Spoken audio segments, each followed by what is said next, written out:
Hi everyone, and welcome to my mum's wonderful garden.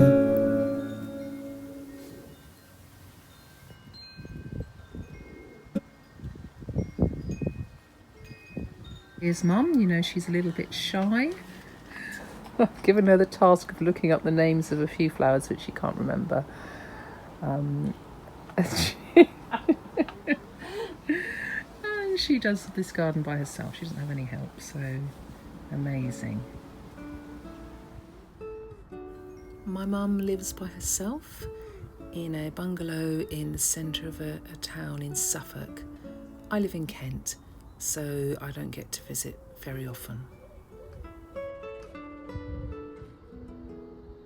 She's 78, by the way. I forgot to mention that.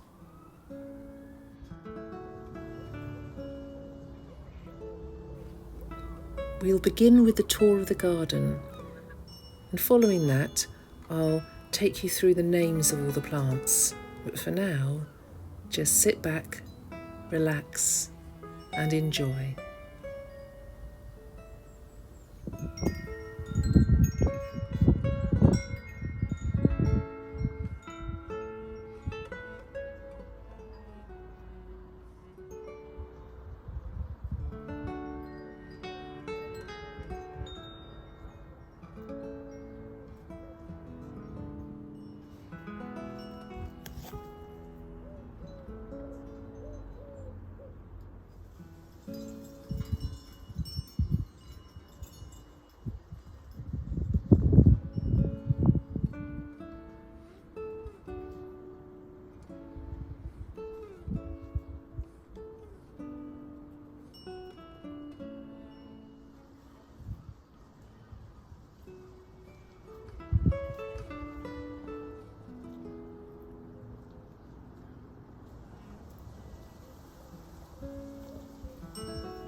I'm going to name the plants for you.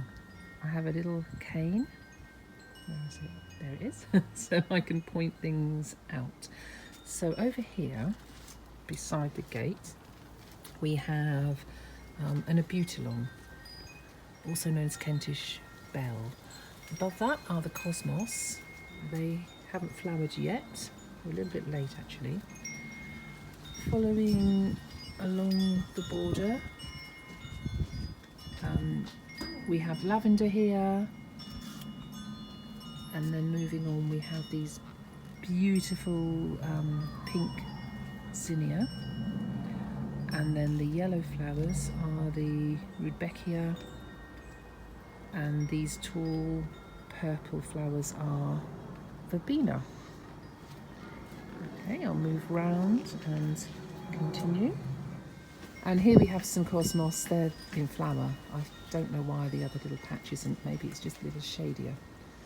And that wonderful orange are the Mexican sunflowers. And gosh, how they have grown this year. Aren't they spectacular? These white flowers are the antirrhinums. You may know them as snapdragons. And as we go along, we'll see more zinnia. These are sculptures. This is the cornflower. And past more cosmos. In among the cosmos, we've got a type of Scabia. You find it in the wild, but this is a cultivated one. And moving across,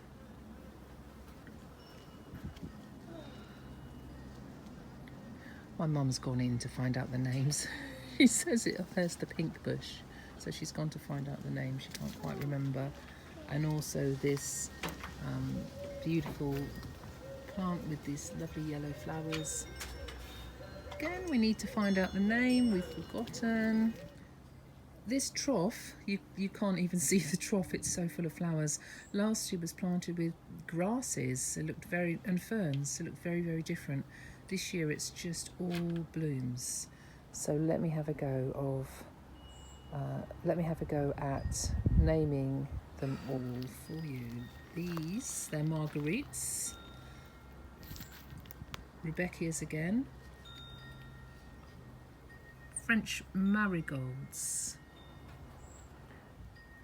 Lobelia, and there's some here as well. And we have petunia, Biden, white bacopa, and the name of these has just escaped us, so maybe you can look them up. They close up at night and they open up in the sun. That's one for you to research.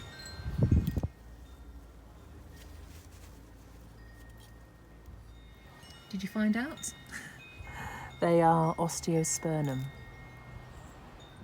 Nope, give up. Can't find the name of this. It's from the pea family. And the yellow bush shrub looks like reminds me of vetch. If I can find the name, I'll let you know.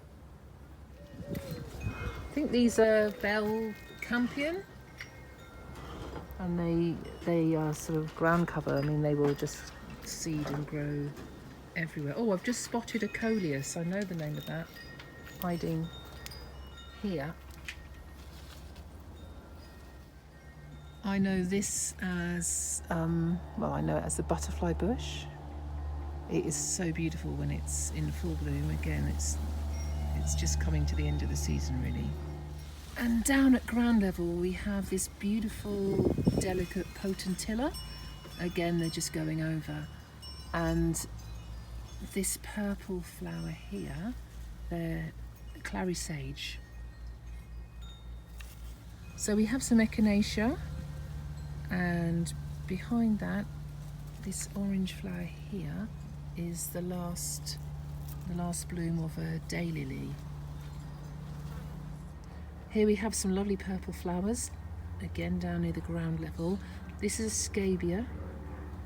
It's Scabia, was it Scabia? Scabia. And behind that is the salvia. This fig tree used to be in a little pot beside the back door, and it really wasn't happy, but since being moved here, it has shot up. I don't know if it'll have any fruits, and I usually think of a fig growing against a wall, but it's very happy here. So right at the back of the garden, you just come through that little passage by the pear tree, and you've got kind of a few vegetables. and flowers. You'll recognise these as the geraniums. And we've got strawberries there. Got this absolutely beautiful, beautiful acacia, also known as the coolibah tree. And in the shade of that are the heucheras as ground cover, and another bunnera there. I absolutely adore this Dicentia famosa. Again, it's great as ground cover. These are, do you know what they're called, the common name? Elephant ears. Down here, I always think this looks like a lettuce, but I think it's another heuchera. This is known as Ami, and this is Granny's Pincushion. Some plants you almost miss them because they're so small and delicate and down at ground level. This one is known as Bridal's Wreath. Here we have a very small foxglove.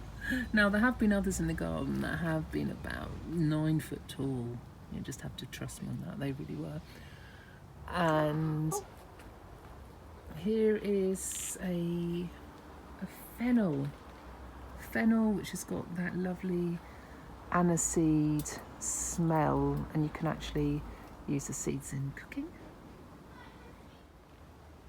This bed towards the back of the garden has got a similar, I mean all the plants around the garden are really repeated, and I think that's probably why it's so successful. And these tallest plants here are Helenium? Oh, Helenium. Just been told Helenium. And another clematis and runner beans growing over this arch. Beautifully red geranium. Sweet peas. Oh, I can smell the scent as the sun has warmed them. Every cottage style garden needs some sweet peas. You just need to remember to water them really well. There's a very large Weigela at the back of the garden again, which is nice. It provides some privacy. And these are the Weigela flowers. And we have a really tall evergreen viburnum, which has had its trunk exposed, and it creates a lot of shade. So in this part of the garden we have all the ferns, and we have all the heucheras, and we have all the bunneras, and it's just a lovely cool patch on a hot day. Somewhere good for dancing in with a glitter ball. So we have this lovely runner bean patch, which in itself is quite decorative, and it's just hiding this hibiscus. It's right behind the beans.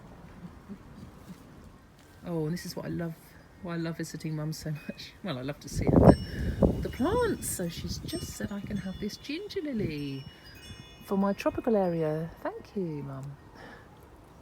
Right, and just for those vegetable enthusiasts, we have butterbush, miniature butternut squash. We have herbs, thyme. We have runner beans. We have a really old, ancient rosemary, which you know has purple flowers earlier in the year. Courgettes.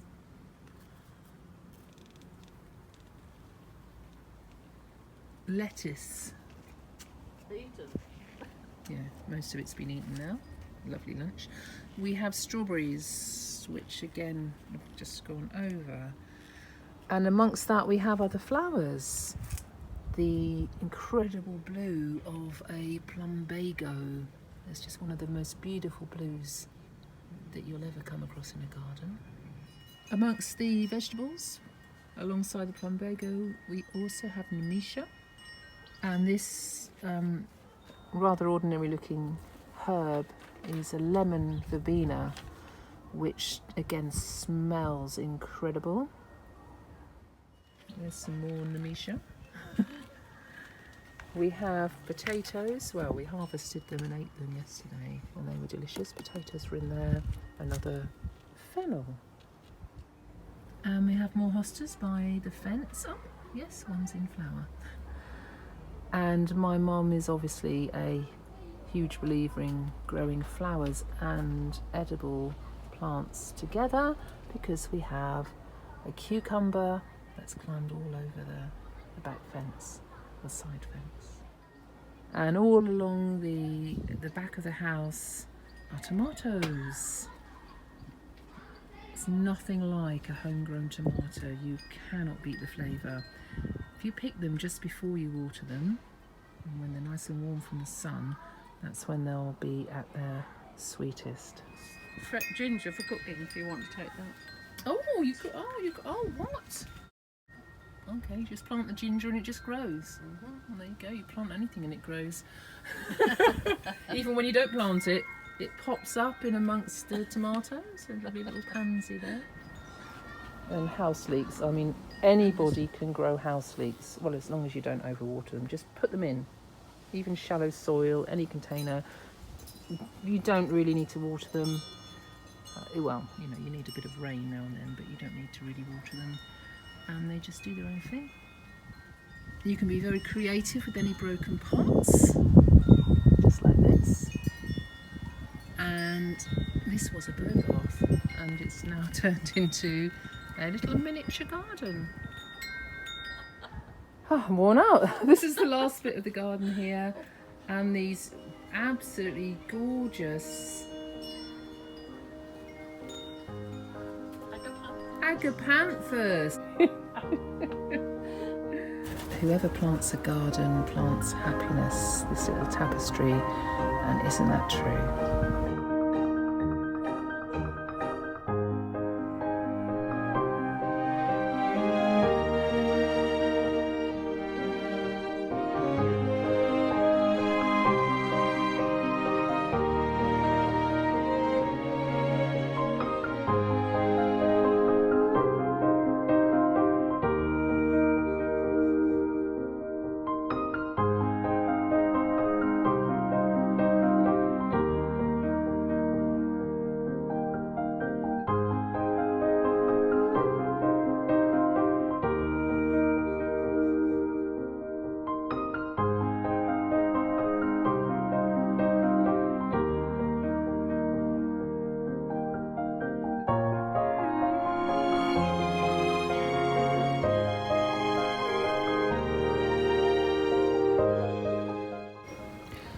Don't forget to enjoy your garden.